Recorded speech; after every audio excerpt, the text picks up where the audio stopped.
Bueno, mi nombre es Daniel Drexler, vivo en Montevideo, en Uruguay, tengo 48 años, recién cumpliditos, y estoy llevando adelante, junto a dos personas más, un proyecto que se llama Suavemente Ondulado. El título completo del proyecto es Suavemente Ondulado, Arte, Ciencia y Creatividad en las Antípodas, Interior Rural y Mar Territorial Uruguayo. Ese es el nombre completo, ¿no? Y es un proyecto que está centrado en la idea de que hay un común denominador, tanto en la ciencia como en el arte, que es la creatividad. Y bueno, tratar de poner foco sobre la discusión sobre esa temática, ¿no? Sobre la importancia de la creatividad en la educación. Y sobre todo, cómo trasladar esa visión a un tipo de educación donde la creatividad esté muy presente y donde se priorice la importancia de las disciplinas científicas y las disciplinas artísticas por igual. Es un proyecto que surgió hace 2 años. En este momento estamos en la etapa de presentarnos a fondos. Nos presentamos en noviembre del año pasado a la Agencia Nacional de Investigación del Uruguay, que vendría a ser como una especie de Ministerio de Ciencias del Uruguay, la ANI, y estamos esperando el resultado de esa convocatoria. Lo presentamos a través de la Facultad de Ciencias, porque una de mis socias es oceanógrafa y trabaja, es PhD en Ciencias en Oceanografía y trabaja en la Facultad de Ciencias. Y mi otra socia es una productora muy conocida aquí, que ha llevado proyectos muy lindos adelante y bueno, que nosotros confiamos mucho en ella para viabilizar la parte logística, que bueno, siempre es muy importante en un proyecto, ¿no? ¿Cómo surge la idea de hacer este proyecto? Yo tengo globalmente la intuición de que lo único que puede hacer mejorar la situación en la que está cualquier sociedad es la creatividad. Y la forma de viabilizar esto es a través de los procesos educativos. O sea, ya no creo en ningún tipo de revolución de ningún tipo. La única utopía que tengo es vivir en una sociedad donde la gente sea más creativa y a través de la creatividad sea más libre. Entonces, llevar este tipo de proyectos es, bueno, un pequeño granito de arena para instalar ese debate dentro de una sociedad como la sociedad uruguaya en particular, ¿no? Esa es una de las puntas por donde arranca el proyecto, ¿no? Después hay otras puntas más que vendrían a ser como objetivos secundarios que tienen que ver con la cohesión territorial de Uruguay. Uruguay es un país que tiene 176.000 kilómetros cuadrados y la superficie de mar territorial es más grande que esos 176.000 kilómetros, y a su vez el 90% de la población vive en la franja costera. De los 3.300.000 habitantes, 2 millones viven en Montevideo y su área metropolitana y el resto viven en la franja costera, ya sea sobre el océano Atlántico como sobre el río de la Plata o el río Uruguay. Entonces hay un interior profundo, un interior rural que es desconocido para la enorme mayoría de la población y a su vez es un país que tradicionalmente ha vivido de espaldas al mar. No tenemos cultura marina, ¿no? Entonces nos pareció lindo integrar esos dos territorios desconocidos en un mismo proyecto y también que, bueno, que el debate se amplíe también hacia esa otra vertiente, ¿no? Yo tengo muchas razones por haberme ligado con un proyecto así. Creo que la más primaria es que vengo de una familia de educadores y casualmente educadores rurales. Mis dos abuelos maternos dirigían una escuela granja en el interior de Uruguay. Mi madre se crió en esa escuela, una escuela donde estaban todos los niños dentro de un mismo salón, primer grado, segundo grado, tercer grado, cuarto grado, quinto grado y sexto grado. Y yo me crié escuchando esas experiencias, ¿no? Mi abuelo estuvo muy involucrado en el programa de educación rural del Uruguay, que fue de la década del 40, fue un programa pionero a nivel de América del Sur. Y bueno, él falleció fuera del país porque estaba trabajando para la UNESCO cuando empezó la dictadura aquí en Uruguay, entonces terminaron viviendo afuera. Entonces eso me hizo siempre estar muy al tanto de qué era lo que estaba pasando en la realidad de las escuelas rurales y muy interesado también, porque en cierta medida era como una especie de relato épico de mi abuelo, ¿no? Cuando iba recorriendo los diferentes países. Él trabajó en Colombia, trabajó en Ecuador, en Argentina, estuvo en Cuba, estuvo en México, siempre relacionado con esta realidad de educación en el medio rural, ¿no? Entonces, un poco retomar con eso tiene que ver con mi propia historia, ¿no? Por otro lado, yo soy músico y soy médico y soy magíster en neurociencias. Entonces, de alguna forma, toda mi vida siempre estuvo parada en esa intersección entre lo que tiene que ver con la educación, la creatividad, el arte y la ciencia. Entonces, esa es otra vertiente linda por donde empezar. Y otro disparador, al menos muy importante para mí, fue haber leído bastante últimamente sobre la teoría de la evolución de Darwin. Y está bastante demostrado que la teoría de la evolución, Darwin cuando llegó a las Galápagos ya sabía lo que estaba buscando. Las ideas disparadoras probablemente las tuvo aquí, en lo que en ese momento era la banda oriental, Uruguay, ¿no? Uruguay, la provincia de Buenos Aires, estuvo 2 años recorriendo el interior, observando más que nada los pájaros, ¿no? Y que a partir de la observación de un entorno en el cual se va a desarrollar el proyecto, ¿no?, se haya desarrollado la que probablemente es la teoría más revolucionaria de la historia de la ciencia, me parece como un lindo precursor para llevar esta idea y trabajarla con los niños. Cuando uno trabaja en un medio rural, no solo trabaja con los niños, trabaja con la comunidad, ¿no? Digo, trabajarla con la comunidad, ¿no?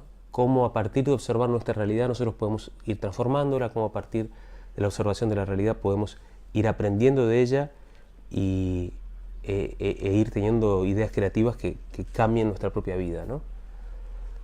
En particular, en mi caso, yo tuve un proyecto que llevé a lo largo de los últimos 15 años, que empezó de una observación en un estudio de grabación mientras estaba terminando de mezclar el primer disco, La llama en la puerta, en 1998, y ese proyecto se transformó en un dispositivo para tratamiento de tinnitus, o sea, zumbidos de oído, con estimulación acústica durante el sueño.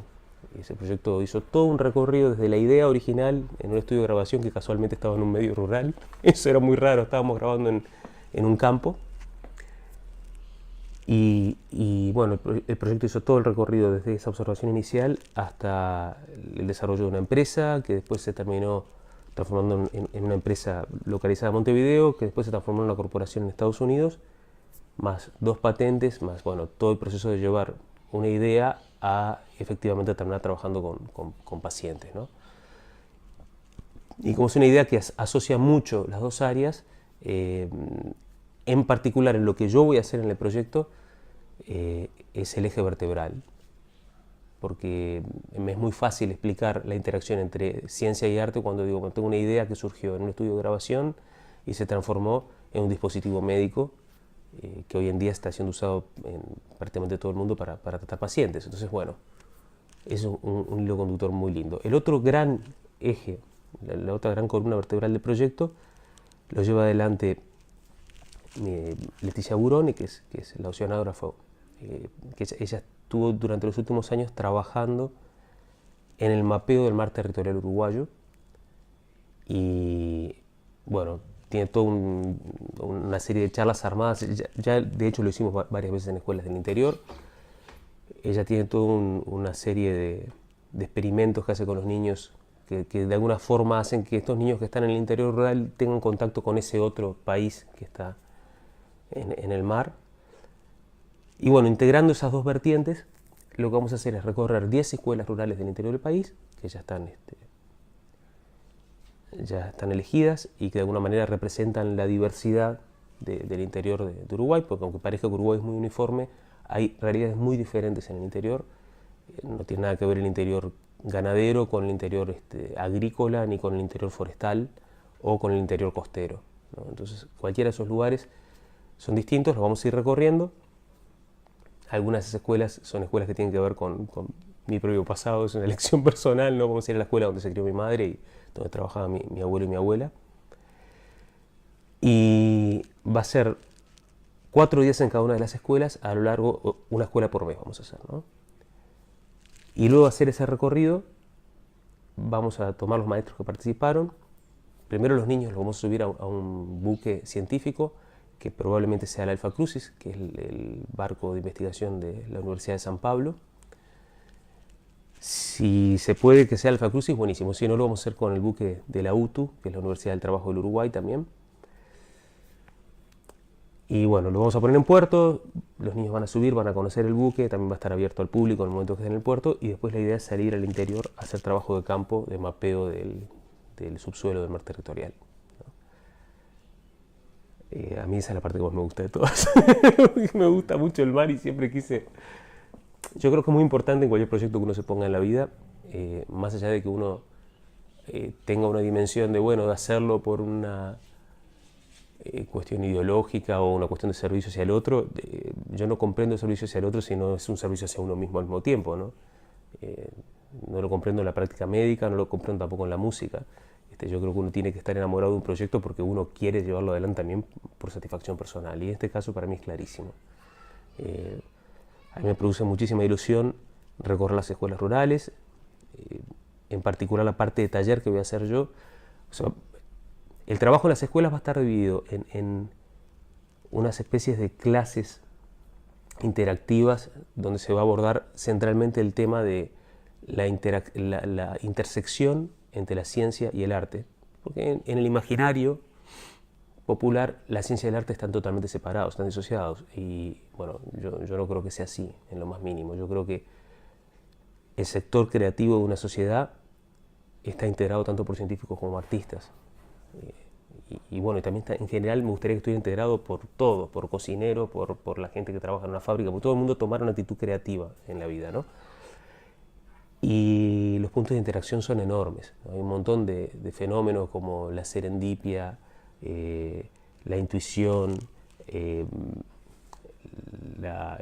trabajo disciplinado, ¿no? No hay arte sin disciplina y no hay ciencia sin creatividad, ¿no? Y eso parece, en un principio parecen como cuestiones antagónicas, pero están mucho más relacionadas de lo que parece.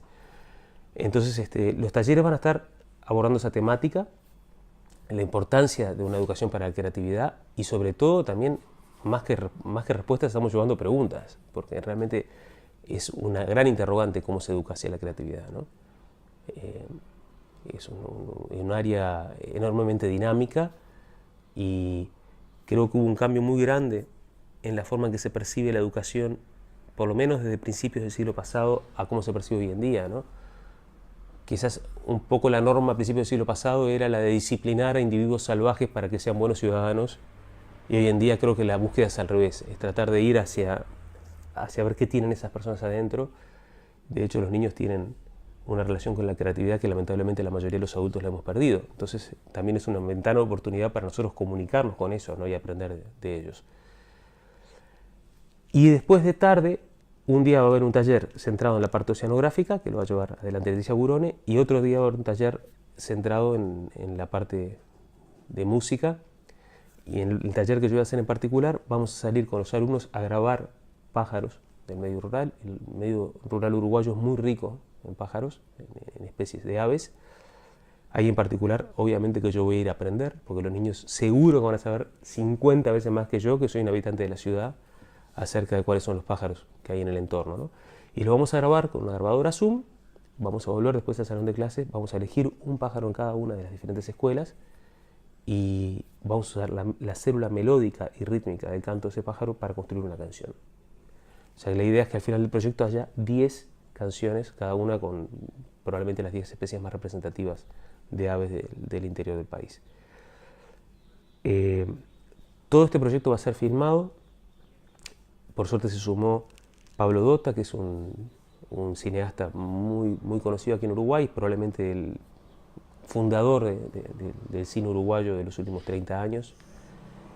Y él va a registrar todo el recorrido, tanto en el interior rural como en el barco, y eso se va a transformar en una película que la vamos a disponibilizar en un principio a través de una plataforma, una herramienta maravillosa que hay en Uruguay, que es el Plan Ceibal, que es una plataforma que unifica a todos los alumnos de las escuelas públicas del país a través de una laptop, ¿no?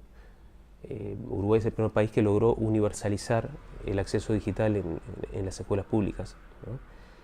Entonces es una plataforma muy linda, porque ahí ya disponibilizando un contenido en ese lugar, sabes que tenés la posibilidad de llegar a todo el país. Y bueno, después obviamente también salir a moverlo en todo el circuito de documentales de Iberoamérica y bueno, de donde sea. Yo creo que la creatividad es la mayor bendición que tenemos los seres humanos.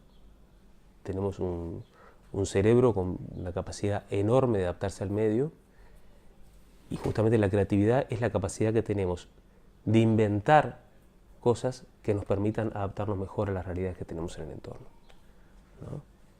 Y me quedo pensando a ver si estoy satisfecho con lo que dije. No, pero básicamente creo que es eso, ¿no?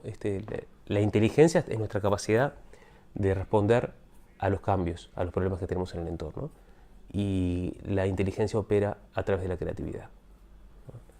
Entonces, la creatividad no solo se aplica a estar haciendo una canción o estar pintando un cuadro. La creatividad se aplica a todas las dimensiones de la vida humana, y nuestra capacidad como especie de adaptarnos al medio y de haber sido para bien o para mal la especie predominante en la Tierra está relacionado directamente con esta creatividad, ¿no? Somos la especie que llega al mundo más desprotegida, somos la especie que llega al mundo con la mayor dificultad para ser viable. Un cachorro de perro a la semana ya está caminando, ¿no? Ya se está manejando, y nosotros demoramos a veces un año y medio, y hasta ser medianamente viables. Bueno, yo todavía no lo soy, tengo 48 años. Pero ahí hay una especie de paradoja, ¿no? Al mismo tiempo que somos la especie que llega más desvalida, eso tiene que ver con que, bueno, como el cerebro demora mucho tiempo en desarrollarse y es muy complejo, y el canal de parto tiene una dimensión concreta, salimos al exterior antes de que se termine de desarrollar el cerebro. Nuestro cerebro se sigue desarrollando muchísimo luego de haber salido del interior del útero. Pero eso a su vez nos da una posibilidad enorme de tomar información del entorno y de procesarla, ¿no? Y a su vez, a mí me gusta mucho ver el arte en una dimensión biológica, como una especie de enorme puerto USB a través del cual nosotros comunicamos información que sería muy difícil comunicarla en tiempo real, no nos daría una vida, ¿no? Y yo creo que las personas que tienen acceso a dimensiones artísticas a lo largo de su vida tienen una plasticidad mucho mayor para adaptarse a los cambios del entorno, ¿no? Uruguay es un país que en la década del 30 era uno de los primeros, estaba en los primeros puestos en el mundo de PBI per cápita, porque teníamos mucha lana y teníamos mucha carne, ¿no? Y Europa estaba en guerra, y entonces éramos una gran fuente de proteínas para el mundo en guerra. Cuando la realidad cambió en la década de 50 y 60, no tuvimos la capacidad plástica de adaptarnos. Eso nos llevó a una crisis de la cual estamos saliendo recién ahora, ¿no?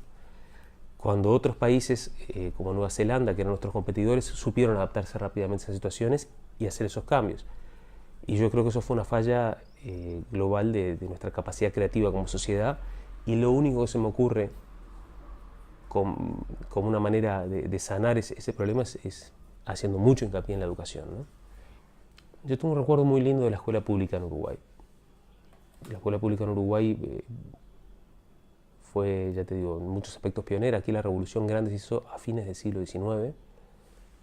Hubo un maestro llamado José Pedro Varela, que hizo un cambio educacional muy grande, y la escuela pasó a ser laica, gratuita y obligatoria, ¿no? Para todo el país. Eso nos llevó a tener en la primera mitad del siglo pasado índices de alfabetismo del 98%, ¿no? Se ha deteriorado mucho últimamente. Y más allá de que tengo un recuerdo muy lindo de mi experiencia en una escuela pública, y también en el secundario y en la universidad, que también fue gratuita. Yo me recibí de médico y hice una maestría en ciencia y todo en una escuela que era en un sistema gratuito, digamos, ¿no? Casualmente, las cuestiones que tienen que ver con la creatividad siempre pasaron por fuera del sistema educativo, ¿no? Yo en paralelo hice una formación como músico, y recuerdo una experiencia brutal que fueron los talleres de composición y armonía con el maestro Corina Aroñán, que para mí es, ya te digo, como fue un gran referente, y donde entendí esa dimensión creativa y la empecé a vivir, y no solo como un objetivo educativo, sino también como una forma de llevar la vida adelante, ¿no? Uruguay es un país enormemente laico, el 60-70% de la población se define como laica, y en el momento que nosotros rompemos ese pacto con la religión, uno tiene que buscar alguna otra forma de hacer que la vida tenga algún tipo de sentido, ¿no? Y para mí esa búsqueda de sentido está relacionada con vivir la vida en una dimensión poética, vivir la vida en una dimensión creativa. ¿Por qué pasé por un sistema educativo durante más de 20 años y el aprendizaje de la creatividad estuvo por fuera, ¿no? La idea es que el aprendizaje de la creatividad tiene que estar dentro del sistema, ¿no? ¿Y por qué yo experimenté durante toda esa época una disociación entre lo que pasaba dentro de la educación formal y lo que pasaba en la educación paralela, ¿no? Al punto de que a momentos tenía que ocultar que yo estaba llevando una educación en paralelo, ¿no? Cuando en realidad yo tendría que estar totalmente asociado, ¿no? Aquí en Uruguay me costaba mucho decir que yo estaba estudiando medicina y que al mismo tiempo estaba grabando discos. Cuando fui a hacer las patentes en Estados Unidos, enseguida me dijeron que eso lo tomaron como un valor. Me dijeron, no solo sos médico, no solo sos investigador en ciencias, sos autor. Eso está bueno, ¿no? Y fue muy rara para mí esa sensación de darme cuenta que hay otros lugares en los cuales no se ve como terrenos disociados. Bueno, yo creo que la razón por la cual este proyecto que estamos presentando hace hincapié en los paralelismos entre ciencia y arte es que una vez que uno entiende esos paralelismos, este tipo de miedos de los padres desaparecen también. ¿Por qué? Yo conocí muchos científicos, muchísimos, ¿verdad? Y había algunos que eran burócratas de la ciencia, muchos, ¿no? Y había otros que eran los verdaderos científicos. Y los verdaderos científicos son artistas. Son artistas. Y los verdaderos artistas son científicos también, ¿verdad? Eso no le va a gustar a los científicos que escuchen esto, pero la realidad es que sí. En el arte también hay un 5 o 6% de inspiración y un 95% de trabajo, ¿no? Hay que ser muy disciplinado para trabajar y para ir para adelante. En cualquiera de las dos disciplinas hay que aprender lenguajes, códigos internos muy complejos, que lleva mucho tiempo aprenderlos. Entonces, para mí es muy importante demostrar la interacción entre las dos, ¿no? Que de vuelta, aquí en Uruguay lo siento totalmente disociado, y mi sorpresa fue cuando fui a sociedades donde la cultura autoral está mucho más instaurada, que o casualidad son las sociedades que llevan el mundo adelante hoy en día, ¿no? Vi que esas fronteras no estaban para nada marcadas, ¿no? Que al contrario, a ellos les interesaba mucho porque sabían que los individuos creativos se movían de un lado para el otro, ¿no? Creo que derribar esa frontera es un gran objetivo que debemos tener por delante, ¿no? Y me parece importantísimo la pregunta que haces, porque donde se derriba realmente es en la forma en que los padres educan a los hijos, ¿no? En las escuelas, pero en definitiva donde se derriba es en los preconceptos que tenemos los padres cuando un hijo nos viene a decir, bueno, mira, a mí me gusta tocar el piano, ¿no? Yo, sinceramente, mi hija mayor está tocando el piano maravillosamente bien y sé que si mañana decide ser científica, eso lo va a ayudar mucho. Muchísimo, porque está demostrado que para tener intuición matemática, tener intuición en las alturas musicales es absolutamente lo mismo, y el desarrollo que uno tiene, la capacidad de aprender matemáticas cuando entiende las alturas musicales, intuitivamente es mucho más fácil enseñar a un niño que sabe música, matemáticas, que a un niño que no sabe música. Entonces, desde mi punto de vista, esas fronteras no tendrían que estar, ¿no? Yo lo viví así en mi vida, lo viví de una forma muy práctica, por eso también me parece importante en un punto contar la historia, porque más allá de hablar en un plano teórico, te voy a contar que yo estaba sentado en un estudio de grabación escuchando una mezcla de una canción y apareció una idea que después la transformamos en un aparato para tratar zumbidos de oídos, ¿no? En relación a qué pasó en mi familia, la verdad que no lo sé, ¿no? A nosotros nos criaron siguiendo el modelo del profesional universitario, ¿no? De que la forma de abrirse el camino en la vida era esa. Pero más allá de que a mis padres les dio miedo cuando vieron que nosotros empezamos a derrapar para el lado de la música, siempre hubo una intención muy fuerte de que nos desarrolláramos en disciplinas artísticas. Todos fuimos a clases de piano, todos fuimos a clases de guitarra, a clases de pintura, yo fui a clases de cerámica cuando era chico. Había muchos libros en casa, muchísimos. Había muchos discos. Había una atención muy fuerte hacia todo lo que pasaba en las disciplinas artísticas. Mi padre hacía películas en Super 8 y las editaba adelante nuestro, nosotros los veíamos como las editaba. Creo que ahí también había como una pulsión reprimida en mis padres, ¿no? De hecho, mi padre se jubiló y se dedicó a escribir, y hoy en día escribe y ya tiene 3 novelas publicadas y está más metido de este lado que del lado en el que estaba antes, ¿no? ¿Y de dónde viene eso? No lo sé. Sí te puedo decir que mi abuelo, que era educador y en un medio rural, hacía mucho hincapié en observar el entorno. Y nos enseñó de chiquitos a escuchar el entorno. Cuando digo observarlo, lo digo observarlo a través de todos los sentidos, ¿no? A través de la vista, a través de la audición, a través del tacto. Observar nuestro entorno y tomar conclusiones inteligentes a partir de lo que observamos, ¿no? Mi abuelo pertenece a una generación que, oh casualidad, ellos eran educadores, pero partieron con la idea de que no había un cancionero uruguayo, ¿no? Uruguay es un país que tiene una historia muy corta, entonces la identidad es un proceso de creación, de generación muy dinámico, que lo estamos viendo en tiempo real. En la década del 50 no había canción uruguaya, y uno de los amigos de esa barra, el maestro Rubén Lena, es el primer cancionista uruguayo, y es un tipo que tiene te diría que 4 o 5 de las canciones más importantes de canción uruguayo son de él directamente, ¿no? O sea que ese salto también entre el arte y la educación se daba de una forma muy natural en esa barra, y creo que esa impronta, ya sea consciente o inconscientemente, ya sea a nivel genético o a nivel directamente vivencial, la recibimos muy fuerte en casa, ¿no? Una de las cosas que me está pasando cada vez más es que no creo en la trascendencia. Trato de no pensar en la trascendencia, es difícil a veces. Trato de pensar en la inmanencia, ¿no? En el presente, tratar de vivir la vida en un presente continuo. Mi sueño es llevar la vida en una dimensión poética. Creo que en cierta medida lo estoy logrando, estoy contento. O sea, si yo lograra de acá en adelante, no quiere decir que mi vida sea un paraíso, ni mucho menos. Tengo días horribles, tengo momentos de grandes frustraciones, pero inclusive eso es estar vivo, ¿no? Tener esa lucha continua y no estar anestesiado, ¿no? Estar reactivo a lo que está pasando en el entorno. Yo en cierta medida siento que eso está pasando en este momento de mi vida, y si pudiera mantenerlo de acá hasta el final, la verdad que estaría bárbaro, porque ya te digo, perdí la creencia en una religión, ¿no? No quiere decir que no haya perdido la espiritualidad o que no intente buscarla, ¿no? Mi única forma de encontrarle sentido a esto es vivir la vida en una dimensión creativa. Y bueno, en cierta medida, ahora a los 48 años, siento que estoy parado en un lugar donde más o menos pasa, ¿no? Si puedo acentuar esto, ya está. Yo creo que los sueños son para vivirlos en vida, ¿no? Es que si vos metés la dimensión creativa en las cosas, hay tantos problemas que se resuelven solos. Por ejemplo, el machismo, ¿no? Porque la creatividad te lleva directamente a una visión femenina de las cosas, ¿no? Por ejemplo, el racismo, ¿no?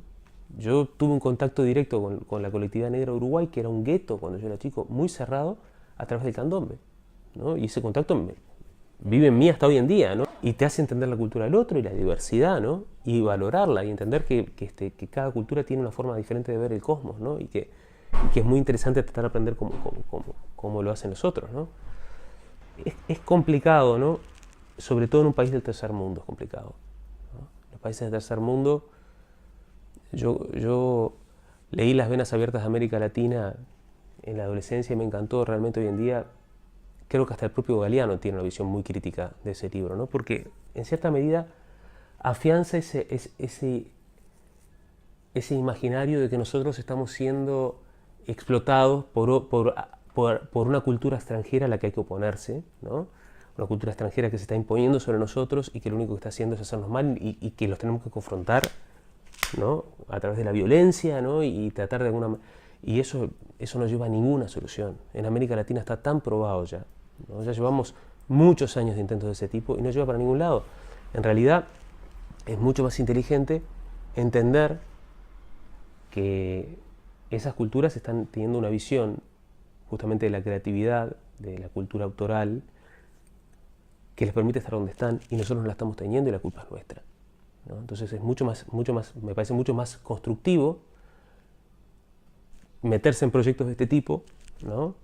Que andar cosas que le costaron tan caras a nuestro continente, ¿no? Y en particular a este país, que en la década de 60 era un país que estaba preparado para entrar directamente a los países de mejores estándares de vida, y agarró el camino equivocado, ¿no? Agarró el camino de la confrontación, terminamos con una dictadura, terminamos con cosas espantosas que pasaron aquí, cuando no eran necesarias, en lo más mínimo, ¿no? Entonces, por otro lado, ver al primer mundo como un mundo hostil también es una cosa muy... Digo, Estados Unidos es un país muy complejo, un país que tiene más de 300 millones de habitantes, donde tenés desde Trump y Bush, ¿no?, a la gente que trabaja en las universidades, ¿no? Que yo casualmente entré en contacto con ese ambiente y me encontré con una humanidad de vanguardia, ¿no? Entonces me parece mucho más inteligente, en vez de agarrar y decir no al imperio, no, vamos a relacionarlo. Digo, cada país es un universo complejo, busquemos interactuar con el sector creativo y el sector que va para adelante, ¿no? Y ya te digo, en el tercer mundo es muy complicado meter ese tipo de ideas, ¿no? A veces inclusive los propios partidos de izquierda que parecen muy de avanzada, cuando hablas de estos temas son los que menos los entienden, ¿no? ¿No? Son los que atacan el derecho de autor, por ejemplo. Sin derecho de autor no hay sociedad creativa. Porque cada persona creativa es una planta muy frágil, ¿no? Es de vuelta a esa misma paradoja que hablábamos recién, del nacimiento con una planta muy frágil que después desarrolla un potencial que es 10 veces más potente, ¿no? Pero en un inicio es muy frágil. Es una plantita que hay que cuidarla, hay que regarla. Y normalmente los creadores están muy desprotegidos en todo el mundo y sobre todo en los países del tercer mundo, ¿no? Lanzarse a la vida como creador en un país como Uruguay es difícil. Es difícil sobrevivir, es difícil convencer a la gente que tenés alrededor de que vos vivís de eso, ¿no? Y que tiene importancia no solo para vos, sino que tiene importancia para la sociedad globalmente, ¿no? Pensar las cosas de una forma creativa. Coriuna Aroñán, por ejemplo, me enseñó a tratar de generar modelos culturales que sean referenciales para nosotros mismos, ¿no? Que fueran creados en nuestro entorno, que nos digan, que tengan que ver con nuestra historia, con nuestro presente, con nuestro futuro, ¿no? Más allá de que uno esté totalmente abierto a consumir todo lo que pasa en el mundo, ¿no? También hay que saber tomar eso, ¿no? Procesarlo y crear una respuesta propia, ¿no?